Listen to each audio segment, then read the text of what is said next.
Today, we're going to be teaching you guys how to make one of these reusable tote bags.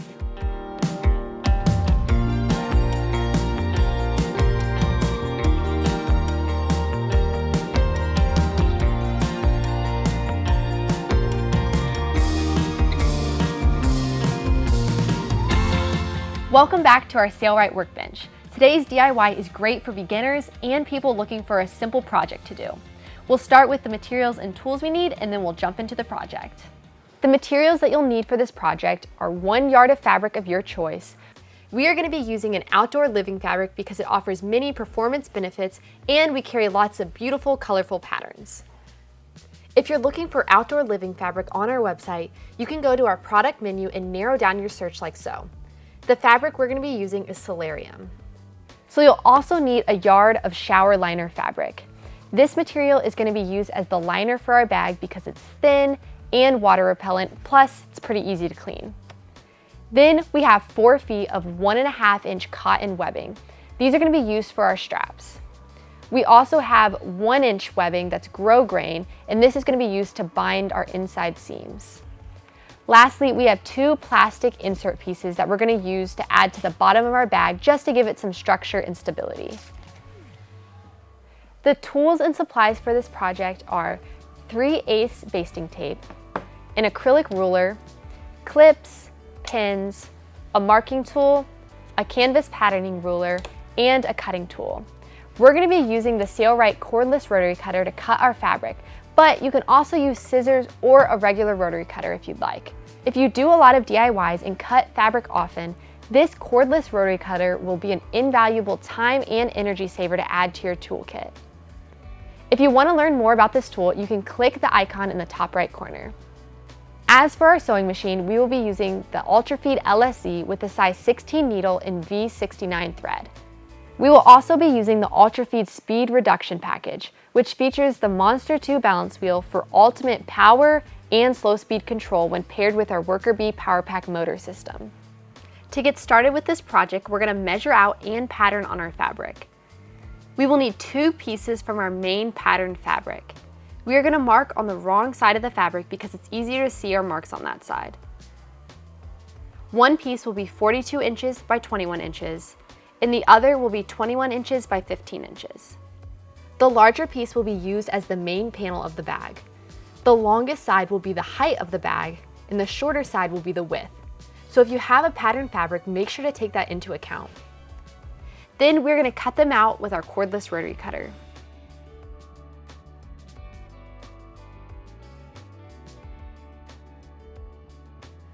The next pieces will need to be cut out from our liner. One will be 40 inches by 21 inches, and the other will be 12 inches by 19 inches.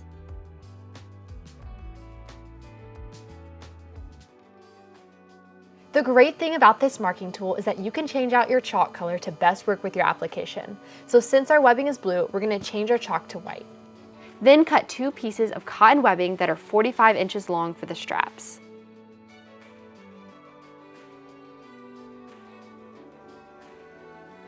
You will also need 2 pieces of 1 inch grosgrain webbing that are 15 inches long.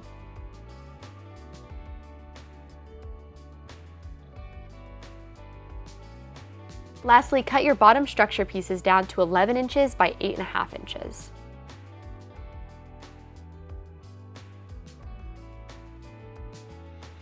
Now that we have all of our pieces cut out, we're going to start to assemble them. Start by layering the main panel with the main piece of lining. The patterned or right side of the main fabric should be facing down. You will want the lining to be centered on the top of the main panel. The lining will be about 1 inch shorter on each side like so. Then use 3/8 inch basting tape to create a 1 inch double hem on both ends.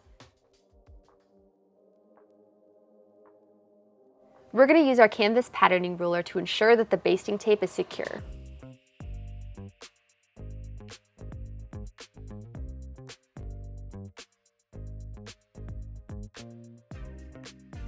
We're going to use a few wonder clips on each side just to reinforce the basting tape as we sew. So take this over to the sewing machine and sew on each side of the hem 1/8 inch away from the fold.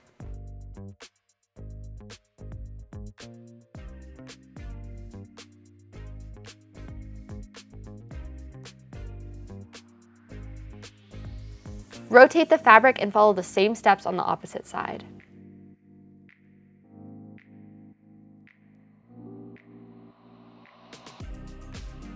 The next step is to attach our bag handles. So grab your cut pieces of webbing and we will measure where they'll go. Each webbing end should be 13 inches down from the top and 6 inches from the sides.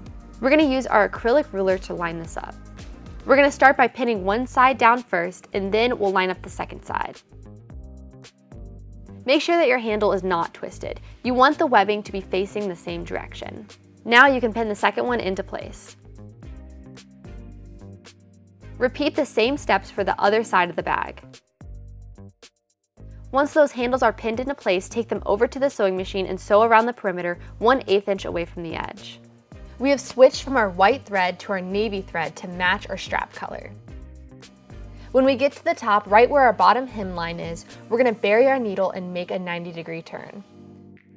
Sew across the top until you're 1/8 inch away from the edge.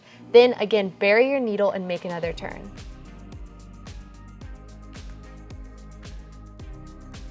Then continue sewing down the strap on the other side.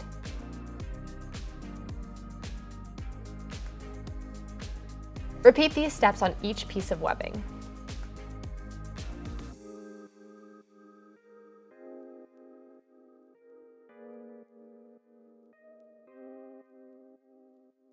Our next step is to attach our bottom panel to the bag. Start by flipping the bottom panel over so that the wrong side is facing up.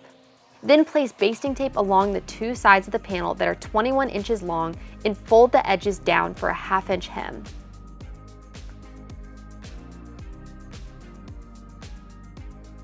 We're going to use our canvas patterning ruler to ensure that the basting tape is secure. Now place the bottom panel onto the rest of the bag. Both of the right sides should be facing up. Line up the bottom piece so that the shorter edges line up exactly with the edge of the front panel. So that means that this piece should be about 12 inches from each end. Once that piece is lined up properly, pin this panel into place. We are going to place our pins below the line where we basted so we don't gum up the pin.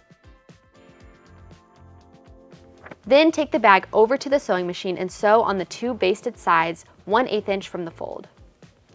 One of the benefits of using a walking foot sewing machine like the UltraFeed is it will walk over thickness transitions like this webbing easily. Now, returning to our workbench, we're going to fold the bag in half with the right sides facing out. You'll want to make sure that the top edges of the bag are lined up.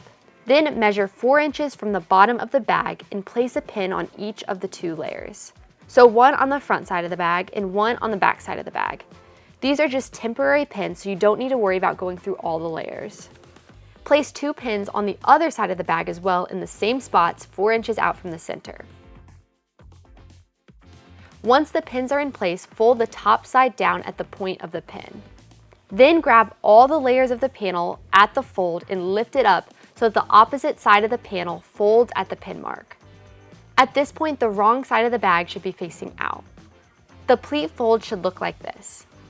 At this point, we want to make sure that the top edge of the bag is lined up, so make sure to adjust the pleat as necessary. You can remove the temporary pins now. Then use fabric clips to secure the pleat into place on each side.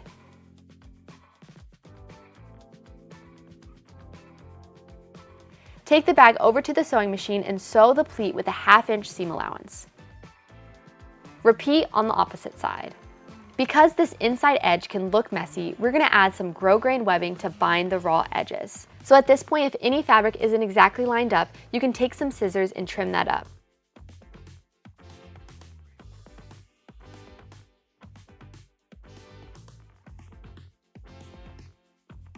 Now bring the cut pieces of grosgrain webbing over to the workbench. Apply a strip of basting tape to one side of the webbing. Then apply that side of the webbing to the edge of the seam. Since our seam is a 1/2 inch and the webbing is 1 inch, we need to account for the thickness of the material. So we're going to place the webbing a little bit out from the stitch line. When you get to the top of the bag, fold the excess binding down to hide the exposed end. Go ahead and do the same thing to the other side. Fold and sew the binding into place on each side. Now this next step is not necessary, but it will add an extra detail to the bag. Fold the bag right side out and adjust the pleat to how it will naturally lie. Use some pins to pin the pleat into the bag. Do this to both pleats. Then take the bag over to the sewing machine and add a top stitch to the pleat. This will take some wrestling with the bag, so take your time and adjust as needed. The Monster Balance Wheel is perfect for areas like this because you have the slow speed control paired with amazing torque to power through the many layers of fabric with ease and precision. The last step of this project is to create the bottom insert to provide some structure. Take the second liner piece that we've cut out and fold it in half. Pin or clip the halves in place. Then sew the two shorter sides with an 1/8 inch from the edge. Leave the third side unsewn and use it to flip the pocket right side out. Now slide the two plastic pieces into the pocket you created. To sew the end shut, we will fold the open ends both inwards and inside the pocket. Clip these folds into place and sew it with an 1/8 inch seam allowance. Once it is sewn, you can slide it into the bag. You now have a versatile, reusable tote bag. You can bring this bag to the beach, to the grocery store, or just use it in your day-to-day life. We've linked all the tools and materials that we use to make this bag in the description below, so if you want to follow along, make sure to check those out. And if you want to see more DIY project videos, make sure to subscribe to our channel so that you'll never miss out on our latest videos. We'll see you guys next time.